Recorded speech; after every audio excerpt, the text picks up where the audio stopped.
This is Bloomberg Businessweek Daily, reporting from the magazine that helps global leaders stay ahead, with insight on the people, companies, and trends shaping today's complex economy, plus global business, finance, and tech news as it happens. Bloomberg Businessweek Daily with Carol Massar and Tim Stenovec, live on Bloomberg Radio, television, YouTube, and Bloomberg Originals.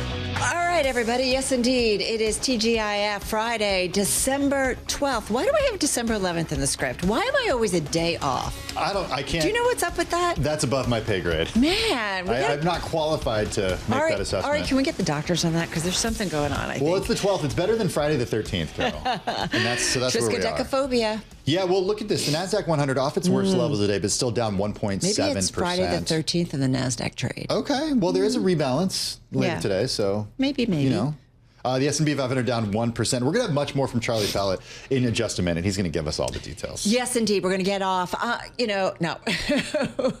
We're going to get to that in just a moment. We're going to get into that sell-off when it comes to, it feels like, AI winners, because that is dragging down the overall trade. Hey, we also did get that disappointing sales outlook from chipmaker Broadcom that's weighing on rivals, fueling some of those investor anxieties about that AI bet. And then we also have some mixed messaging from Fed officials. So, yeah, you know what that means? Michael McKee sitting right next to me, because we got to, pressure's on you, Mike, in just a moment. All right, we're going to get to Mike in just a minute. In the meantime, what to take note of when it comes to the Fed speak, and, of course, Broadcom's results as well. Yeah, let's not forget, too, we're going to get a read on the C-suite. We've also got Stephanie Gill, Chief Investment Officer at Robinhood Markets. She's going to talk about flows, volume, and on that vantage point from the C-suite, we've got the CFO of UIPath. That stock has been on a tear this year.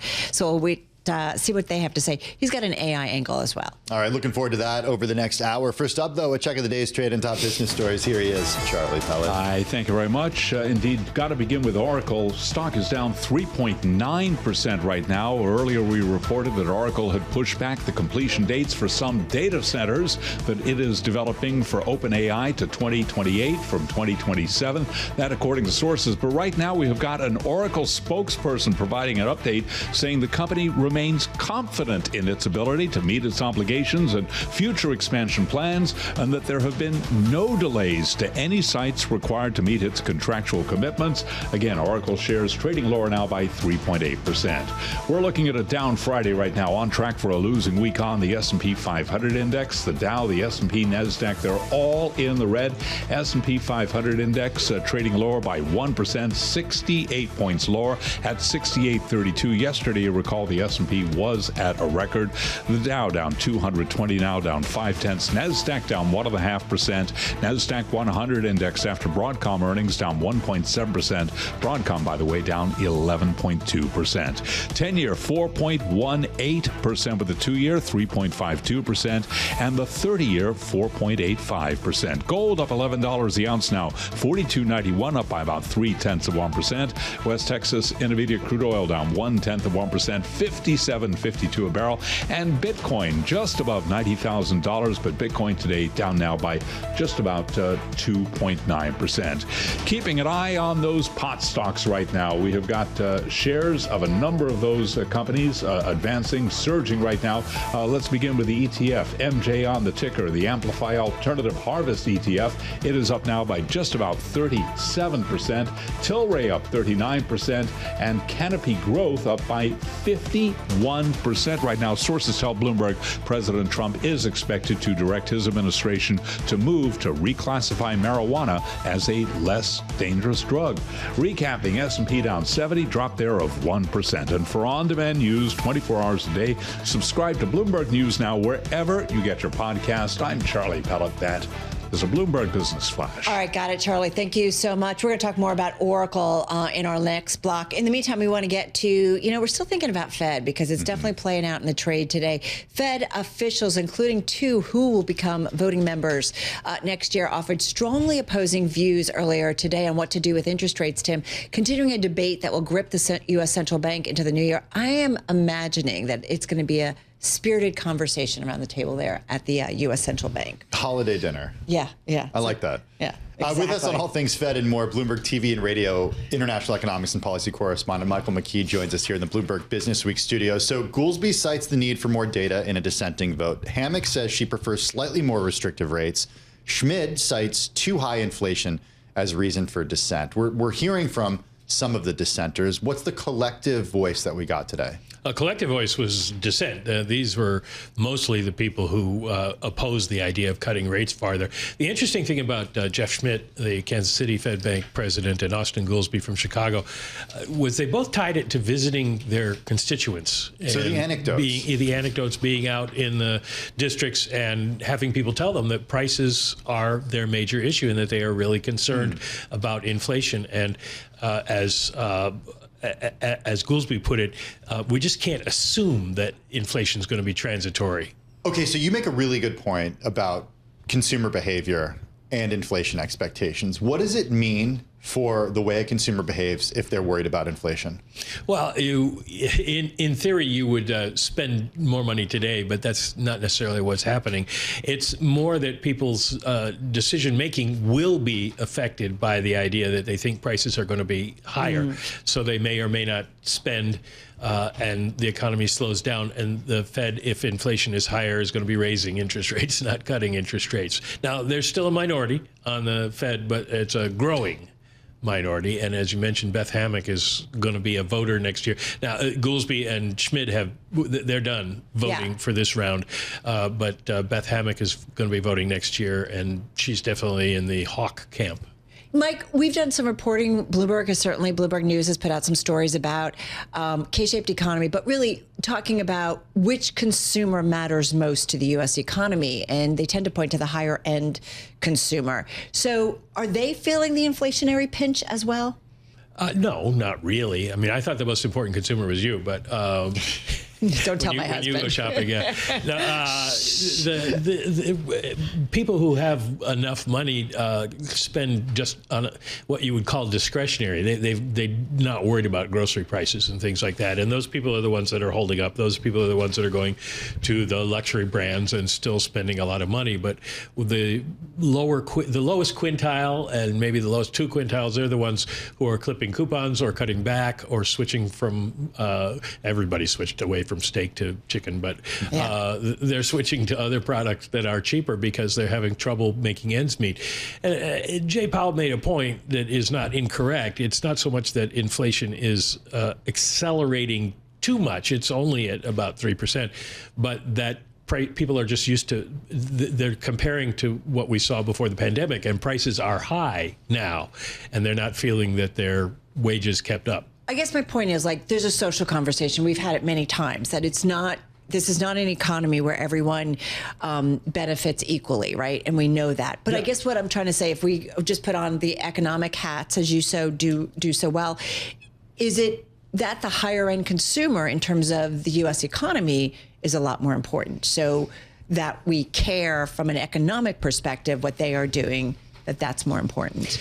Well, again, I'm not. I'm taking my heart out of the equation. There are fewer people in the highest quintile or in the highest decile, and so if the rest of America decides to pull pack back it in and the economy goes into recession, then everybody loses. And of course, if companies think things are going bad and they start firing people, then that spreads. And as you see today, the stock market's going down. We've been talking for weeks about, are we in a bubble? Is this going to be it? And maybe this is it, maybe it's not. But at some point, the stock market goes down, and then even the wealthy people stop spending. They've got the money, but it's the wealth effect, the idea that I'm going to have the money to pay this bill when it comes in the door. Before we let you go, just pushing ahead to next week, we get some data, housing starts, new home sales on Monday, November payrolls. On Tuesday jobs day. Tuesday jobs day. What are you expecting? What are we expecting? Very confusing jobs report. Because first of all, the fact that it's on a Tuesday, you think you have trouble with the date today? It's already confusing. Well, we're going to get this all the way into the new year. It's going to be 2026 everywhere except the Bureau of Labor Statistics. They are combining the October and November numbers, but the October numbers will only have jobs created, and it may not have the entire data set. So do we just throw it out? We won't get an unemployment report. No, they couldn't collect it. Oh, okay. So we don't get the household side, which tells you what the unemployment rate is and things like that. And then we get the November numbers, which will get both sides of the report, but it may not be complete. It may not be a 100% or close to 100% participation rate because they had to start late. So the Fed's going to look at this and say, this is interesting and it's good news, but the real issue is wait for the December numbers that come out January 9th. Just it's like crazy, right? Until everything is reset and back on track. Yeah. And that'll be hopefully in the new year. When will that be? I don't know. But we'll certainly be continuing to lean on you. Mike, thank you so much. Michael McKee, Bloomberg TV and Radio, international economics and policy correspondent right here in studio.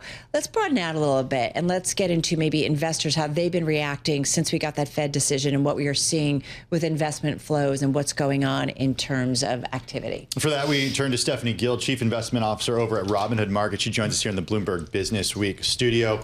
Stephanie, I wanted to start with what's happening on the Robinhood platform because you certainly have a certain segment of the investing population. What are you seeing on Robinhood right now?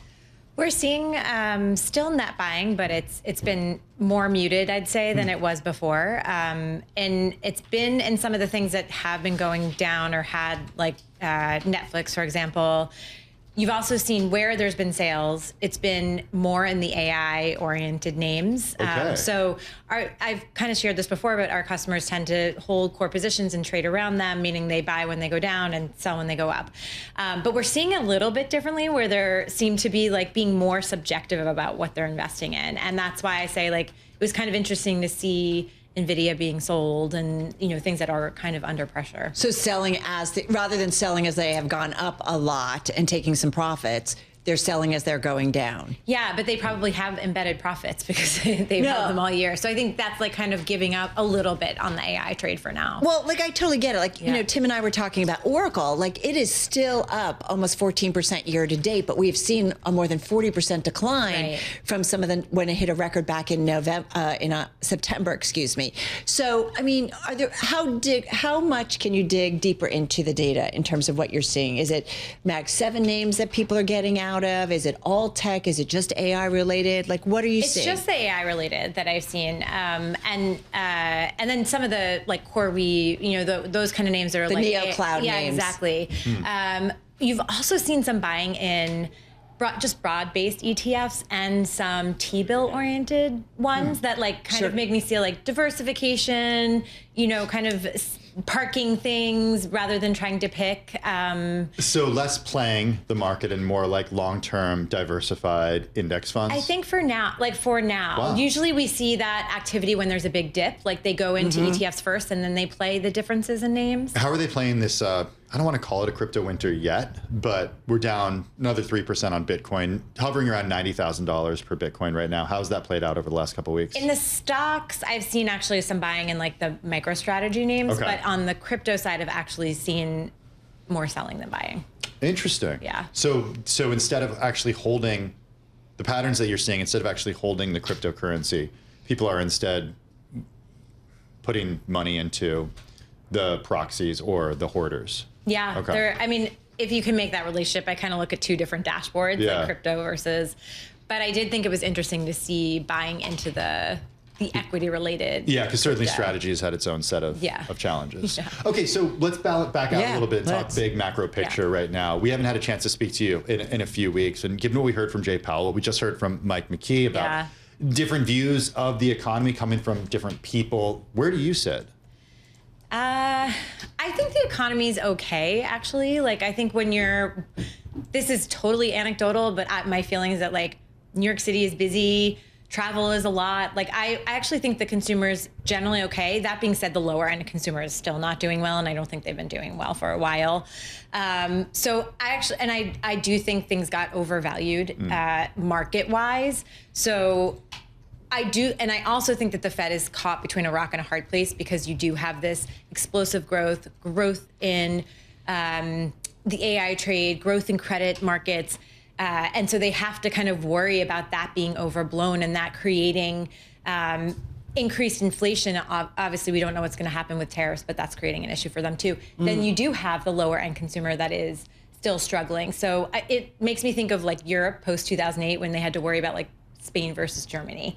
And so that's why I think there's so much of a debate within the Fed. And, you know, Powell did say, like, don't even look at the data that's going to come out next week. Do you agree with him? Who doesn't? Yeah. I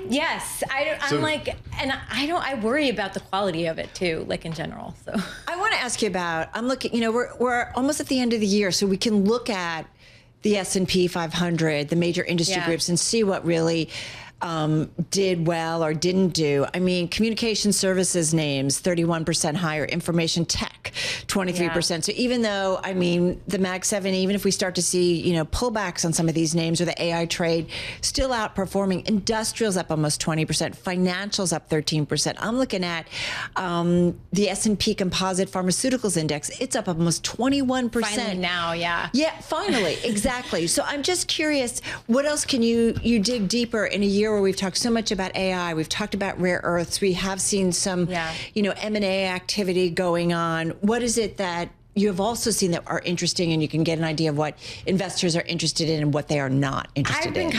I've been bottom fishing. Like we've been, you know, I sorted like the Russell 1000 into, you know, top and bottom players. And it just felt like there was a rotation that started on October 29th, which was when we had that like 6% pullback. And a lot of those names, like of the top 100, the ones that are up the most, 100 most this year, 41 of them are in a negative return since October 29th. So we've been kind of looking around being like, where is there still growth?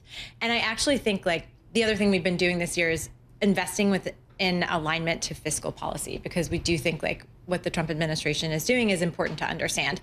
And I think the consumer is going to be more important for them this year, or coming into next year, I should say. And so we've been looking more in like the retail space of players that are interesting. And so retailers, which have been reporting. And brand names in retail, like On Holding, Lululemon, like they're down, you know, they're down double digits this year, or maybe not On after yesterday, but Lulu is for sure. Yes, there is down 50%. It's up 10% or so today. And so we just think like there is value to be found there while we wait to see what happens in the tech world. But on a Lulu, for example, doesn't a lot of that depend on who the next CEO of the company is, and they don't even know who that's going to be yet. There is execution risk there now for the CEO, with obviously the change in the CEO.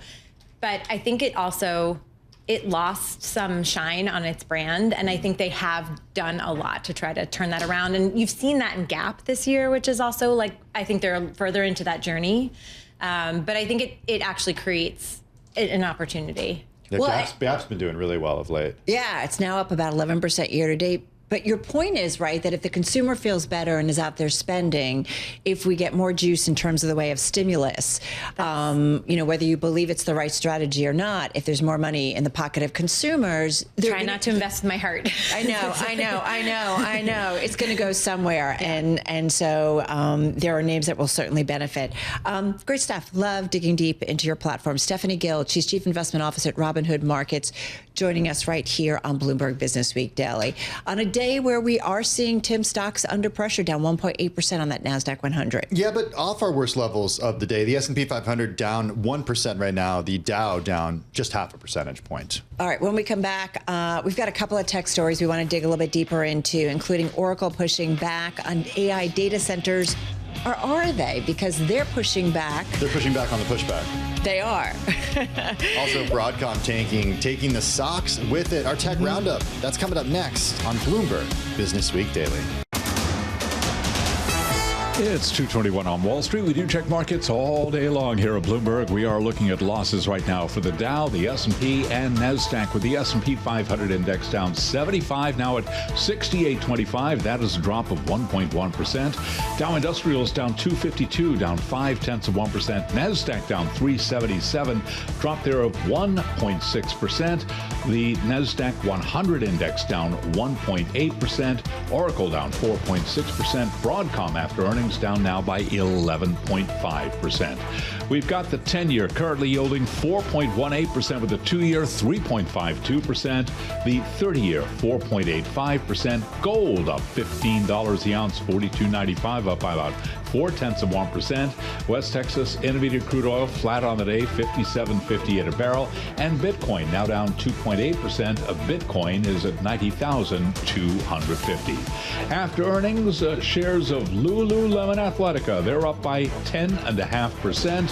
Shares of Costco after earnings down 0.5%. For on-demand news 24 hours a day, subscribe to Bloomberg News Now wherever you get your podcast. I'm Charlie Pellet. That is a Bloomberg Business Flash. All right, Charlie, thank you so much. Carol Massar along with Tim Stenovec live here in our Bloomberg New York studio. Hey, we're keeping a watch on Oracle. Stock lost about 11% in yesterday's trade, down another 4.6% in today's trade.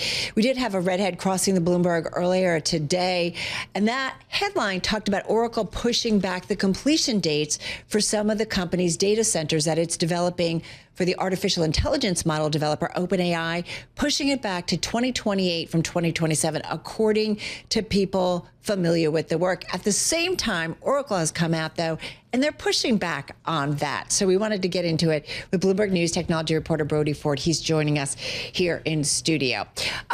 First of all, we know Oracle has commented on this, and they're saying they're pushing back. Tell us, though, what you guys found out, what you found out. Right. Yeah, Oracle is saying that we have a huge contract with OpenAI. That's, 4.5 gigawatts. They're on the hook to develop data centers larger than have ever been done and in a shorter time frame. They're saying that we're going to be able to deliver on our contracts and deliver on our expansions, right? What we reported today is that it's hard to build data centers. And they're already seeing some delays, right? Yeah. And we're seeing this across the industry, that companies that are very good at software are getting involved in this business of standing up big data centers, but finding that there are some physical issues, right? You can't find enough labor. You can't find enough electricians in Texas. You can't find enough electrical infrastructure. So what we're seeing is that the company is on the hook to do some very big things with infrastructure, and it's, going to be maybe a little tougher than it seemed at first. So it has nothing to do with demand or changes in demand. It has all to do with supply and challenges with all the supply that you talked about. By all metrics today, demand is insatiable, right? I mean, if you went to OpenAI and said, hey, we have 100 of the largest data centers and we'll sell them to you right now, they'll probably sign the paper, right? So today, the demand for AI compute is through the roof. What a lot of folks on Wall Street are getting a little more anxious about is that in the long term, how much does this stick around, you know?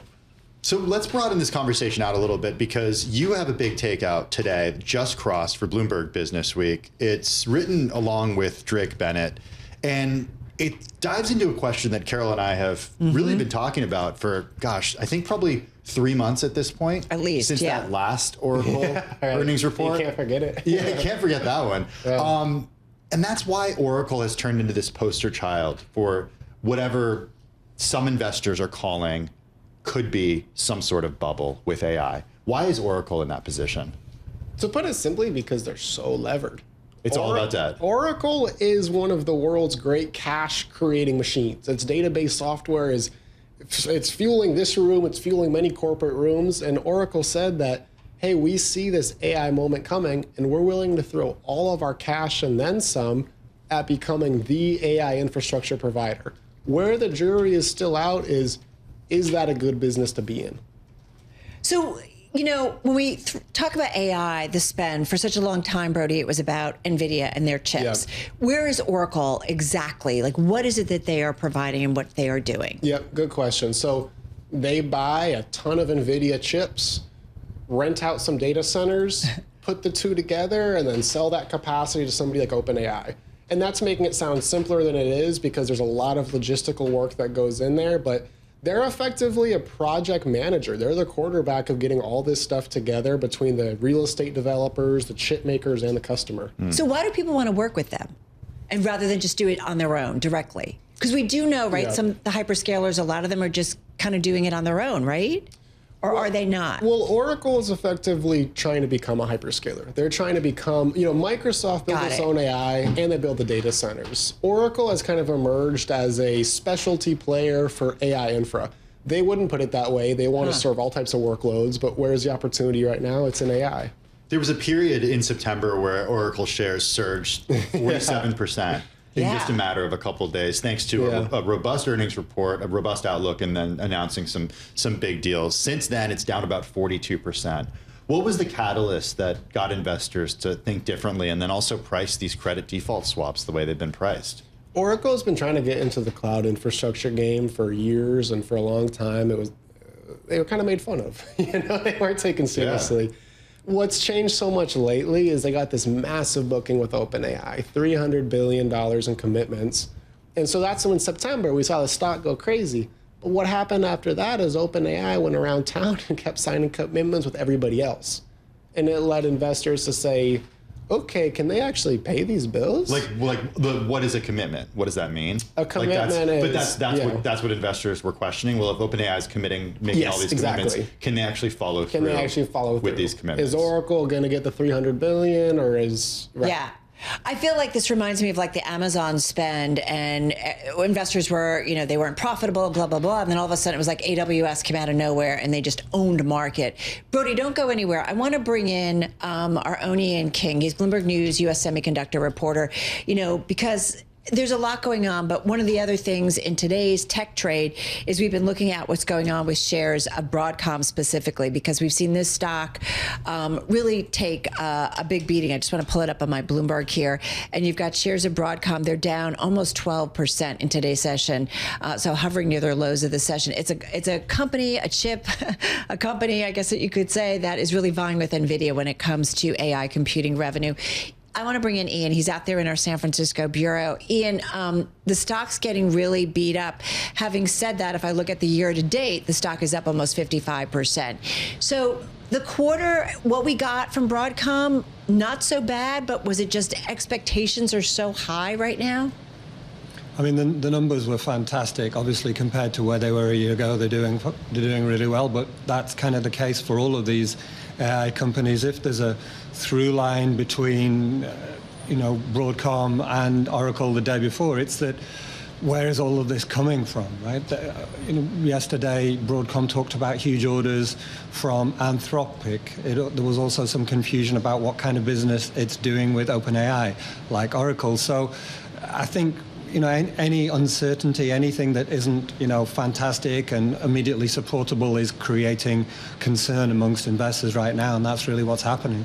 Ian, in the past few months, we've also talked about this idea that Google's got a chip that it's had for a decade that can kind of hold a candle in some cases when it comes to inference, at least to what NVIDIA is doing, and we saw shares of Alphabet move higher as a result of that. Remind us of the relationship Broadcom has with the companies that are trying to take on NVIDIA.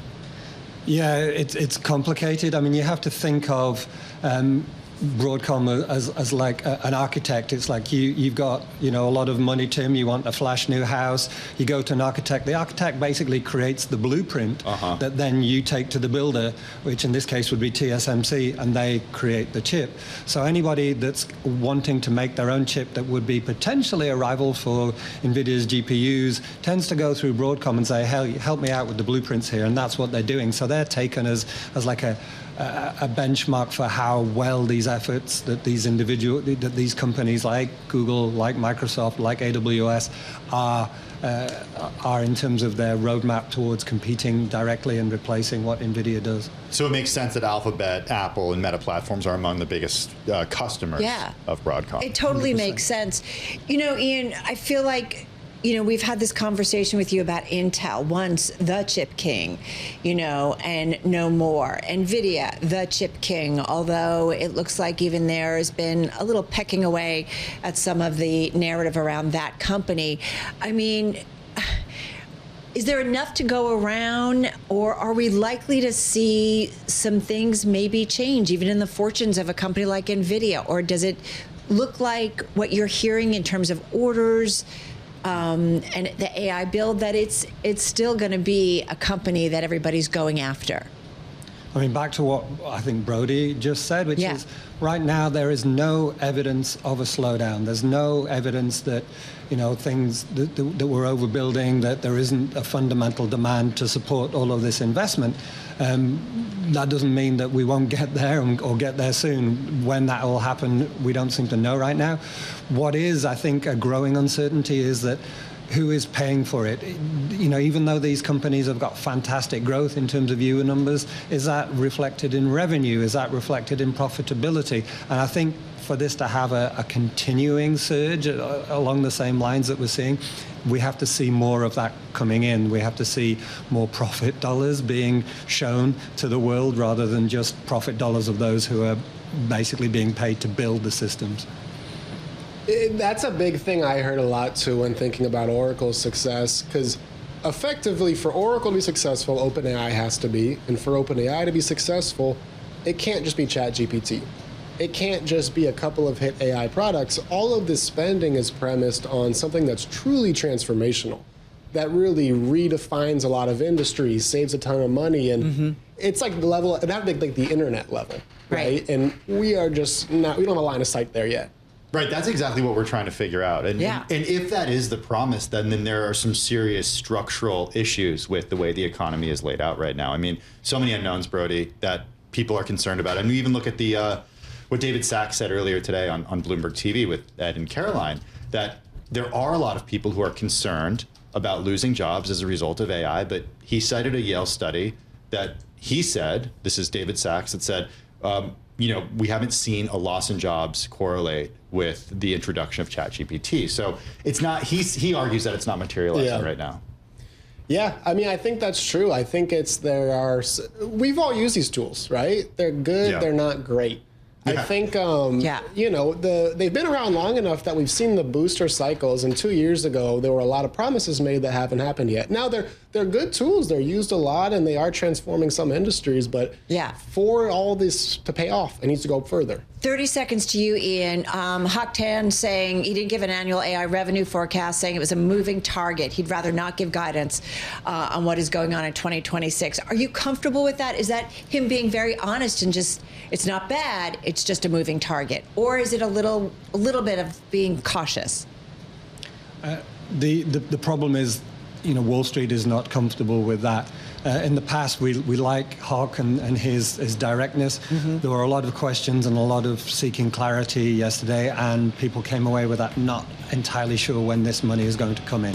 And that's why you're seeing the price really tank in today's session. Gentlemen, thank you so much. Bloomberg News U.S. semiconductor reporter Ian King, and of course, our own tech reporter, Brody Ford, joining us right here in studio. All right, coming up, a view from the C-suite.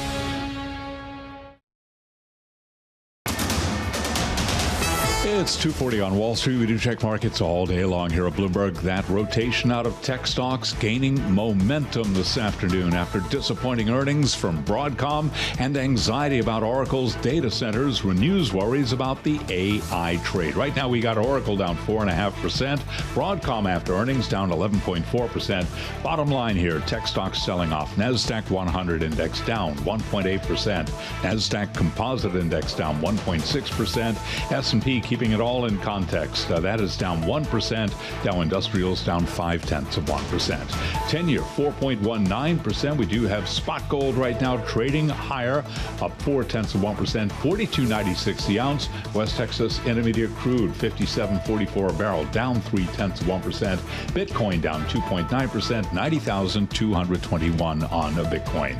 I'm Charlie Pellet. That is a Bloomberg Business Flash. All right, Charlie, thank you so much. Well, RBC Capital Markets, among the analysts that raised its price target on UiPath following recent earnings. In one note from RBC, they said the company is set to continue recent trends like net new annual recurring revenue, also known as NNARR for those keeping track.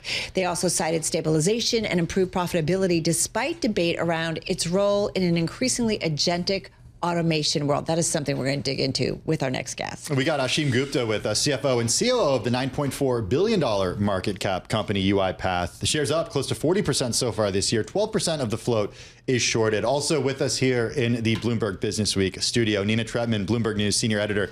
She writes the CFO Briefing newsletter. You should subscribe to it at Bloomberg.com/CFO briefing. Ashim, good to have you on the program. An application software company, robotics, automation software. Remind everybody and introduce people who don't know exactly where you play in the industry. Who are your customers and where do you fit? Yeah, thanks so much for having me. For those who don't know UiPath, UiPath is an AI-powered platform that helps businesses and enterprises transform their enterprise processes and organizations to yield productivity and ROI.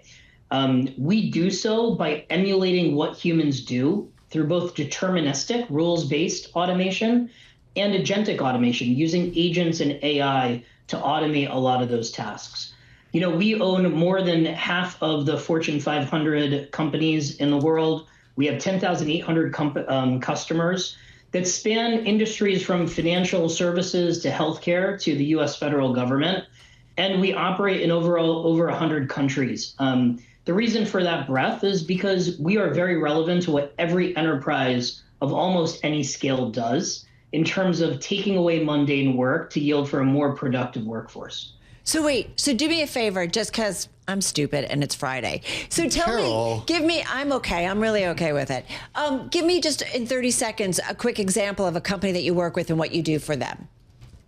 Yeah, so Carol, Voya Financial, just as an example, is a large-scale bank in the United States.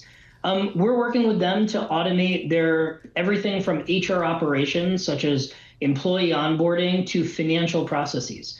If you step back and look at almost any enterprise that's there, think about something as mundane as procure to pay, where you're receiving invoices, entering them into systems, then moving that data that you're entering into systems, doing reconciliations. That work can be done by software and does not need to be done for the hours that people are putting into it.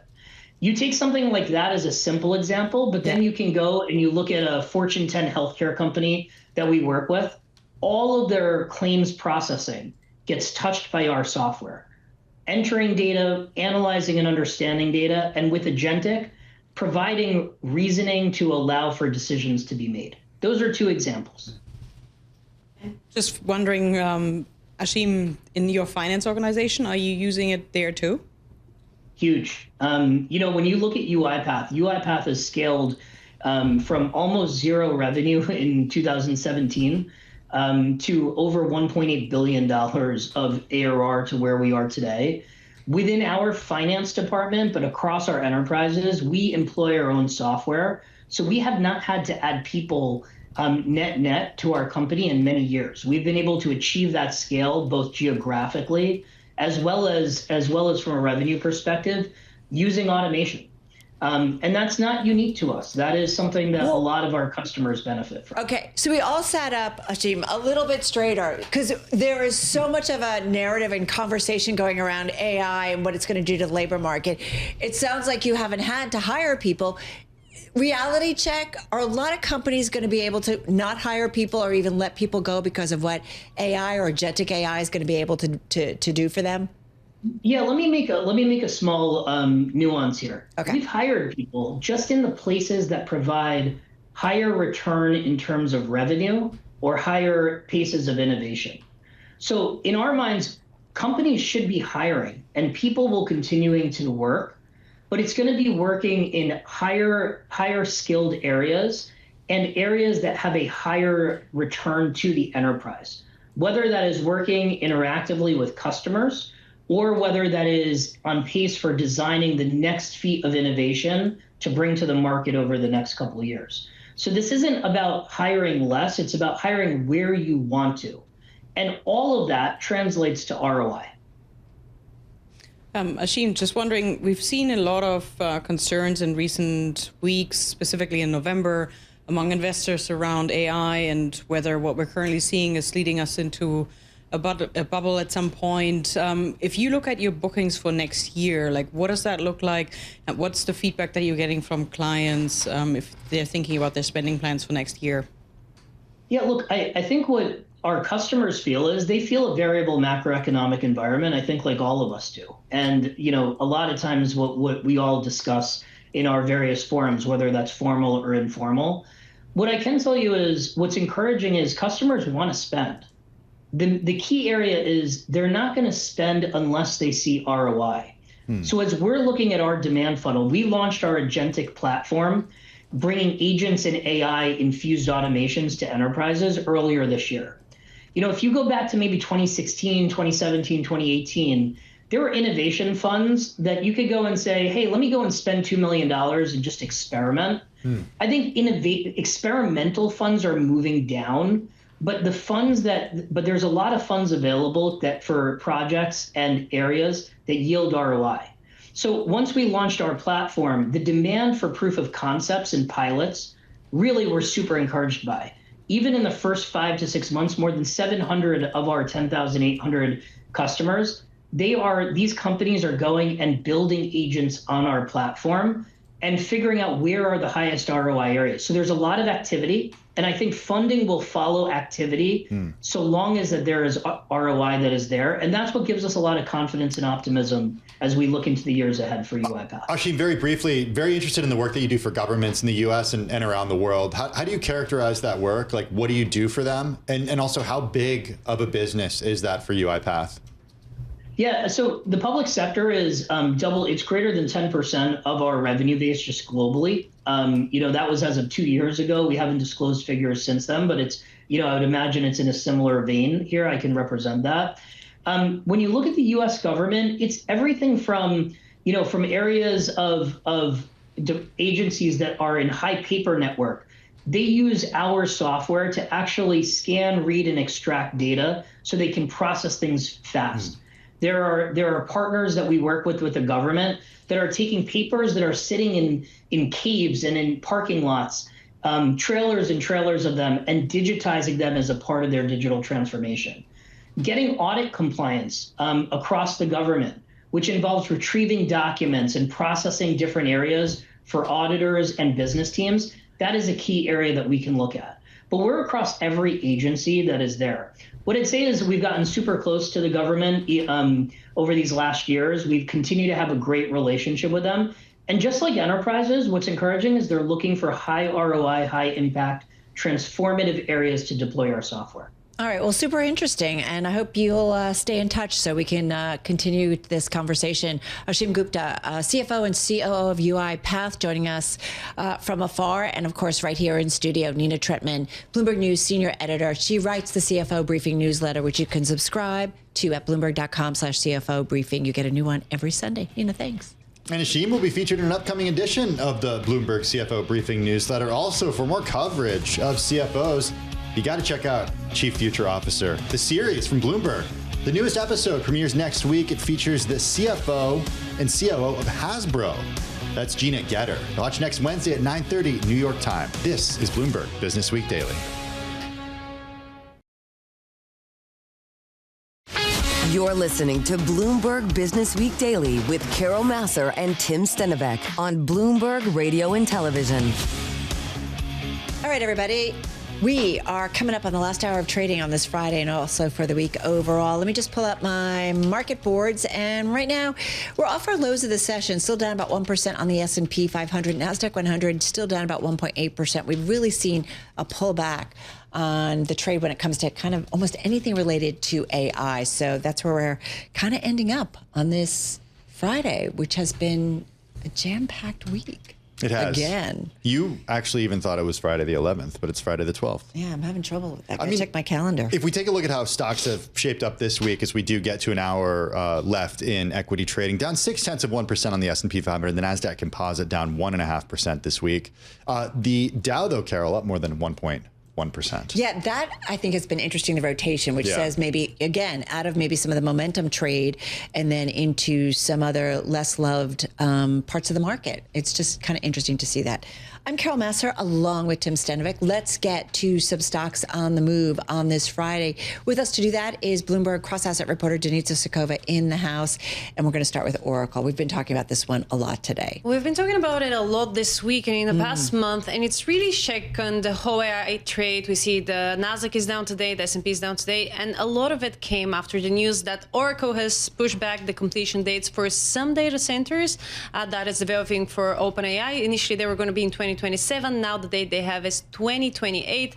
The ticker, of course, is ORCL. The stock is down about 4.5%, but it's extending a 40% slump since September. There has been a lot of activity in their CDS. Investors have been growing pretty jittery about Oracle in specific, because that's a company that's obviously spending a lot of money. Oracle has been working to deliver $300 billion contract to supply the computing power necessary to train OpenAI models. Capital expenditure, we recently got a report from them, came at about $12 billion in the quarter. That's an increase of $8.5 billion. So this is a number investors have been worried about. It is more than analysts were expecting. They, of course, expected high spending anyway, but this is even higher. And you can understand why some of the jitters are appearing. And, of course, circularity of deals. It's always the same names, and Oracle is there. Okay, well, speaking of the same names, let's go to Broadcom, a chip architect that works with some of the companies that are trying to take on NVIDIA. Yeah, and that was a big winner. The company was up 75% before the sell-off. We're seeing now big drawdown today. Shares were down more than 11%, approaching a 12% drop. The most intraday since January. The sales outlook failed to meet investors' expectation. The ticker is AVGO. It really happened after some unsettling commentary yesterday from their CEO that said the company has a $73 billion in AI product orders backlog.